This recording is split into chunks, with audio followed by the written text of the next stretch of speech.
আসসালামু আলাইকুম।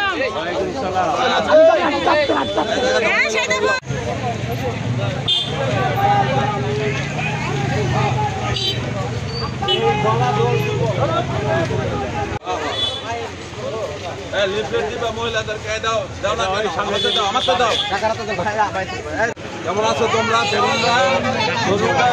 আমার দিছেন দিছেন হাতে দিছেন যাবেন না আপনার ভাইয়ের সালাম নিন শেষ মার্কায় ভোট দিন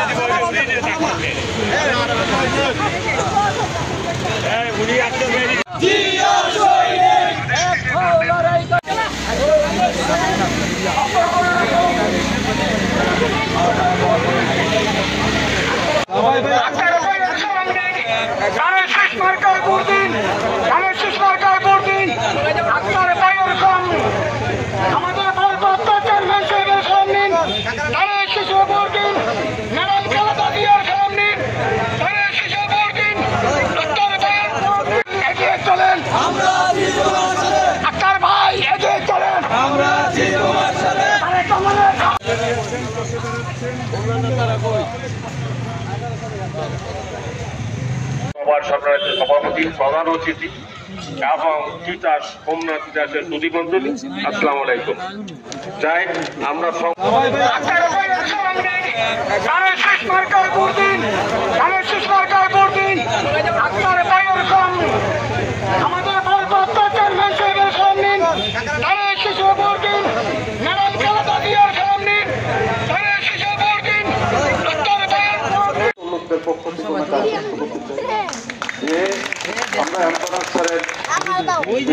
একটা সামরিকভাবে দাঁড়ি করিয়েছেন।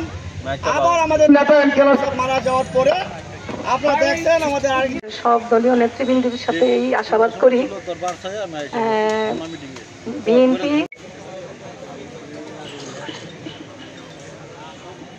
আহত ওনার আরো রাজনীতি ছাত্র দলের পদ্ধতি আছে সময়ের জন্য বলতে পারবো না।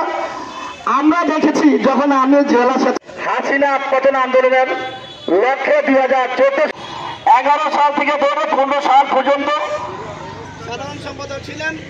এরপরে সাল বিসমিল্লাহির রহমানির রহিম। আজকে মত বিনিময় সভার সম্মানিত সভাপতি, প্রধান অতিথি আগত নেতৃবৃন্দ, উপস্থিত মাথাভাঙ্গা ইউনিয়নের নেতৃবৃন্দ, আসসালামু আলাইকুম। আর সময়ের সংক্ষিপ্ত এ পর্যায়ে বক্তব্য রাখার জন্য অনুরোধ করছি।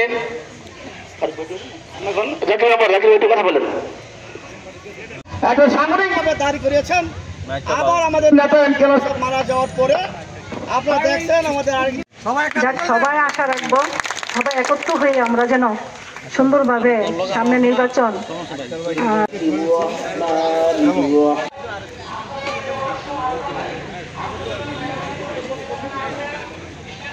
13 জুলাই আমাদের বিএনপির ভারপ্রাপ্ত চেয়ারম্যান তারেক রহমান কর্তৃক 31 দফা যে কর্মসূচি, সেই কর্মসূচি আমরা হোমনা উপজেলা, তিতাস উপজেলা সর্বস্তরের আমাদের ভোটার এবং জনগণের মাঝে বিতরণ।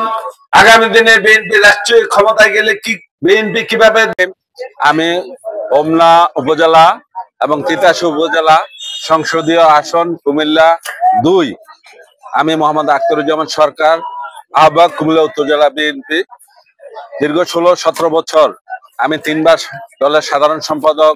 আমার নেতা দেশনেত্রী Begum Khaleda Zia, mother of democracy, গণতন্ত্রের মা, এবং আমাদের ভারপ্রাপ্ত চেয়ারম্যান তারেক রহমান আমাকে 3 বার সেক্রেটারি বানাইছে এবং আহ্বায়ক। বর্তমানে আমি প্রায় 4 বছরের মতো দলের আহ্বায়ক হয়েছি। প্রতিটি আন্দোলনের সংগ্রামে আমি উত্তর জেলা আমার বিএনপি অঙ্গ সংগঠনের সকল পর্যায়ের নেতৃবৃন্দকে নিয়ে প্রতিটি আন্দোলনের সংগ্রামে আমি ভূমিকা রাখার চেষ্টা করেছি। এবং আপনারা জানেন যে আন্দোলন সংগ্রাম করতে গিয়ে আমার 2টা মেয়ে আমি বিয়ে দিতে পারি নাই। আমার বিরুদ্ধে পেট্রোল মামলা 2013-14 সাল থেকে পেট্রোল মামলা থেকে শুরু করে অসংখ্য মামলা আমার বিরুদ্ধে, এবং আমার ব্যবসা বাণিজ্য, বউ বাচ্চা, আমি কোথায় আমি বলতে পারবো না। আমি অনেক ত্যাগ দিয়েছি দলের, আমাকে পুলিশ গুলি করে ডান হাত আমার ভঙ্গ করে দিয়েছে, আমাকে থেরাপি নিতে হচ্ছে, আমি খুবই অসুস্থ। তাই আজকে আমার নেতা তারেক রহমান যে স্লোগান দিয়েছে যে রাজপথে আন্দোলনের সংগ্রামে যার সবচেয়ে বেশি ভূমিকা এবং ত্যাগ আছে, মামলা খেয়েছে এবং ভোটারদের কাছে, জনগণের কাছে সবচেয়ে গ্রহণযোগ্য এবং স্বচ্ছ, এই 3টা ক্রাইটেরিয়াতে উনি সারা বাংলাদেশ, আপনারা দেখছেন গতকাল প্রায় 200-র উপরে নমিনেশন উনি বিএনপি আমাদের সিনিয়র নেতৃবৃন্দ এবং রাজপথের নেতৃবৃন্দ যারা ভূমিকা রয়েছে তাদেরকে দিয়েছে। আমার হোমনা 2 নির্বাচনী এলাকা এটা স্থগিত রাখা হয়েছে। আমি আমার ভারপ্রাপ্ত চেয়ারম্যান তারেক রহমান এবং নমিনেশন বোর্ড এবং বাংলাদেশে নমিনেশন বোর্ড স্থায়ী কমিটির নেতৃবৃন্দ যারা এইটা দায়িত্ব আছে, আমি তাদের কাছে উদাত্ত আহ্বান জানাবো, আমার দুর্দিনের আন্দোলনের সংগ্রামের ত্যাগকে মূল্যায়ন করে এই নির্বাচনী এলাকা, আপনারা জানেন মরহুম এম কানোর সাহেব বিএনপি স্থায়ী কমিটির অন্যতম সদস্য, উনি আমাকে জেলার প্রথম সেক্রেটারি বানায়, উনি আমাকে খুব স্নেহ করত। আমি আপনার নেতা বলেন বা কর্মী বলেন, আমি জনগণের একজন সেবক হইতে চাই, আমি কোনো নেতা না, আমি ভোটারদের সেবক হইতে চাই। মরহুমে এম কানোর সাহেব এই নির্বাচনী এলাকায় 5 বার জাতীয় সংসদ নির্বাচিত হয়েছে, সাবেক মন্ত্রী 3 বার হয়েছে, অনেক উন্নয়ন করেছে, তারপরও কিছু কাজ বাকি রয়েছে। এবং আমার পার্শ্ববর্তী উপজেলা প্রতিষ্ঠাতা, আমার নেতা, আমার রাজনৈতিক শিক্ষাগুরু ডক্টর খন্দকার মোশাররফ সাহেব, যার হাত ধরে আমার রাজনৈতিক হাতে করি, ছাত্র দল থেকে শুরু করে এবং উপজেলা পর্যায়ে আমি নেতা হয়েছি ডক্টর খন্দকার মোশাররফ সাহেবের ব্লেসিং এই। তারপরে উনি আমাকে সেক্রেটারি বানিয়েছে, উনিও একবার, এবং আহ্বায়ক বানিয়েছে। এখন পর্যন্ত আমি তাদের 2জনের স্নেহভাজন হিসাবে, একজন ছোট কর্মী হিসাবে আমি নেতার কাছে দাবি জানাবো, আমি আমার এই যে রাজপথে যারা আমার বিএনপি অঙ্গ সংগঠন, হোমনা উপজেলা, হোমনা পৌরসভা, তিতাস এবং উত্তর জেলার প্রতিটি অঙ্গ সংগঠনকে আমি চেষ্টা করেছি আন্দোলনে এই খুনি শেখ হাসিনাকে বিতাড়িত করার জন্য, কিন্তু আমাদের নেতা কর্মী অসংখ্য মামলা মোকদ্দমা খেয়েও একটি নেতা কর্মীও কিন্তু খুনি শেখ হাসিনা বিএনপি থেকে নিতে পারে না। আমাদের সবচেয়ে বিজয় হলো এটাই, আমাদের তারেক রহমান সেটি বলেছে, সকলকে ঐক্যবদ্ধ থেকে এই আসন থেকে যাকেই ধানের শীষের প্রতীক দেওয়া হয়, আমি উত্তর জেলার আহ্বায়ক হিসাবে আমার দায়িত্ব, গুরু দায়িত্ব, আমার 5টি সংসদীয় আসনে যারা ধানের শীষ প্রতীক পেয়েছে তাদের পক্ষে কাজ করা। তাছাড়া আমি এখন নিজেই নমিনেশন চেয়েছি এই এলাকা থেকে, যদি আমাকে নমিনেশন দেওয়া হয় তাহলে আমি এই হোমনা, তিতাস, হোমনা পৌরসভার নেতৃবৃন্দ এবং ভোটারদের মন জয় করে আমি তাদের সেবক হতে চাই। আমি আমার নেতার কাছে এইটুকু আবেদন জানিয়ে, এবং আমি হোমনা, তিতাসের জনগণের পক্ষ থেকে উদাত্ত আহ্বান জানাচ্ছি, আপনি এখন সারা এশিয়া মহাদেশের মধ্যে যে একজন ভালো নেতা হিসাবে আপনি যে সুনাম অর্জন করেছেন, আজকে প্রায় 237টি আসনে আমাদের নমিনেশন দিয়েছেন, কোথাও কোনো এই নমিনেশনের ব্যাপারে কোনো আওয়াজ ওঠে নাই, যোগ্য ব্যক্তিদেরকে নমিনেশন দেওয়া হয়েছে। আমি উত্তর জেলা বিএনপির পক্ষ থেকে আবারও আমার নেতা তারেক রহমান এবং নমিনেশন বোর্ডে যারা সদস্য তাদেরকে ধন্যবাদ জানিয়ে আজকের মতো আমি আমার বক্তব্য শেষ করছি।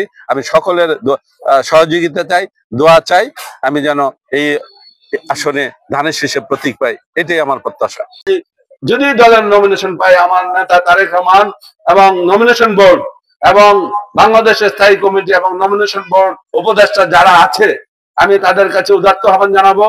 আমার নেতা তারেক রহমান বলেছে, আন্দোলনের সংগ্রামে যার ত্যাগ আছে এবং স্বচ্ছ, জনগণের কাছে যার সবচেয়ে গ্রহণযোগ্য এবং স্বচ্ছ, এই 3টা ক্রাইটেরিয়াতে যদি সারা বাংলাদেশে নমিনেশন দেওয়া হয়েছে, অনেক তরুণদেরকে নমিনেশন দেওয়া হয়েছে। আজকে জানি না কেন আমার এই উপজেলা নমিনেশন আজকে হেল্ড আপ হয়েছে। আমি আল্লাহর কাছে শুকরিয়া আদায় করি, আপনাদের মাধ্যমে আমি তারেক রহমান এবং নমিনেশন বোর্ডের কাছে উদাত্ত আহ্বান জানাবো, যদি আমাকে এই হোমনা 2 তিতাস থেকে ধানের শীষের প্রতীক দেওয়া হয়, আপনাদের সহযোগিতায় মরহুম এম কানোর সাহেবের যে সমস্ত কাজগুলি আছে, উনি যে স্বপ্ন ছিল আপনারা জানেন, সমস্ত উন্নয়নের উপকার এম কানোর সাহেব এবং আমার পাশের যে উপজেলা, আমার উপজেলা, আমার নেতা, আমার রাজনৈতিক শিক্ষাগুরু ডক্টর খন্দকার মোশাররফ, যার মাধ্যমে আমি ছাত্র রাজনীতি থেকে এ পর্যন্ত এসেছি, আমার রাজনৈতিক গুরু ডক্টর খন্দকার মোশাররফ সাহেবের কিন্তু উপজেলা ওইটা, তাই আমি 2জনেরই সান্নিধ্যে ছিলাম। আমি ডক্টর খন্দকার মোশাররফ সাহেবের সুদৃষ্টা কামনা করছি। ইনশাল্লাহ যদি আমাকে ধানের শীষের প্রতীক দেওয়া হয়, আপনাদের 2জনের যে আশাকাঙ্ক্ষা, জনগণের যে সমস্ত অসুবিধাগুলি আছে, রাস্তাঘাট, বিদ্যুৎ উন্নয়ন থেকে শুরু করে যে সমস্ত জিনিসগুলি অবকাঠামোর উন্নয়ন এবং তরুণদের জন্য কর্মসংস্থানের ব্যবস্থা করা, বিদেশে আরো কর্মসংস্থান এবং নতুন নতুন দেশে আমাদের যুবকদেরকে পাঠানো। এবং আপনারা জানেন যে আজকে প্রথম আমাদের যে সমস্যা যুবক বেকার যুবকদের কর্মসংস্থানের সৃষ্টি করা, এগুলি যদি আমাকে ধানের শীষ প্রতীক দেওয়া হয় আর তারেক রহমান যদি প্রধানমন্ত্রী হয়, আমাদের দল যদি ক্ষমতায় যায় আর আমি যদি জাতীয় সংসদে যেতে পারি, তাহলে তরুণদের জন্য যুবকদের জন্য কর্মসংস্থানের ব্যবস্থা করব। আর আমাদের সবচেয়ে এখন জানেন যে মাদকের একটা বড় সমস্যা ইয়াবা, তরুণদেরকে বাঁচাতে হবে। আমাদের প্রজন্মকে বাঁচাতে হলে এই মাদক থেকে আমাদেরকে এই ছেলেদেরকে যুবকদেরকে উদ্ধার করতে হবে এবং মোবাইল এবং তরুণ এবং আমাদের যে ছোট ছোট বাচ্চারা আছে মা বোনদেরকে উদারত আহ্বান জানাবো, ভাই বাবা চাচাদেরকে উদারত আহ্বান জানাবো, আপনাদেরকে তাদের কাছে মোবাইলটা একটু কম দিবেন লেখাপড়ার জন্য এবং মসজিদে মাদ্রাসায় পাঠানোর জন্য, স্কুলে পাঠানোর জন্য আপনারা ব্যবস্থা নেবেন। আজকে এই সময় নাই, আমি আপনাদের সহযোগিতায় সবসময় আপনারা আমাদের সহযোগিতা করছেন দীর্ঘ 17 বছর আন্দোলন সংগ্রামে। আর একটু আমার জন্য আপনারা দোয়া করেন, যদি আমাকে এই খালেদা জিয়া এবং তারেক রহমান নমিনেশন দেয়, আমি আপনাদের সহযোগিতায় ভোটারদের মন জয় করার জন্য আমি চেষ্টা করব।